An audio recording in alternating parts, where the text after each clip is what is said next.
Rebel star Prabhas Sandeep Reddy Vanga కాంబోలో రూపొందుతున్న high voltage action thriller spirit పై ఎలాంటి హైప్ ఉందో తెలిసిందే. ఇటీవల ప్రభాస్ పుట్టినరోజు సందర్భంగా వన్ బ్యాడ్ హ్యాబిట్ అంటూ విడుదల చేసిన వీడియో సినిమాపై ఆసక్తిని పెంచేసింది. ఇందులో ప్రభాస్ పోలీస్ ఆఫీసర్ గా నటించనున్నారు. త్వరలోనే ఈ మూవీ సెట్స్ పైకి వెళ్లనున్న నేపథ్యంలో ఓ ఆసక్తికర వార్త టాలీవుడ్ లో చక్కర్లు కొడుతోంది. అదేంటంటే ఈ సినిమా పోలీస్ కథతో పాటు మాఫియా నేపథ్యాన్ని కూడా సందీప్ చూపించబోతున్నారట. ముఖ్యంగా ద్వితీయార్థంలో ఇందుకు సంబంధించిన సన్నివేశాలు ప్రేక్షకులకు థ్రిల్ పెంచుతున్నాయని తెలుస్తోంది.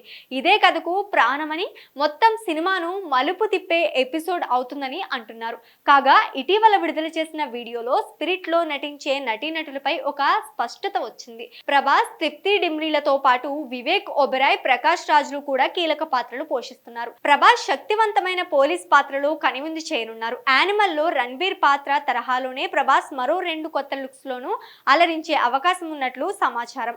ఈ చిత్రానికి హర్షవర్ధన్ రామేశ్వర్ సంగీతం దర్శకుడిగా వ్యవహరిస్తున్నారు.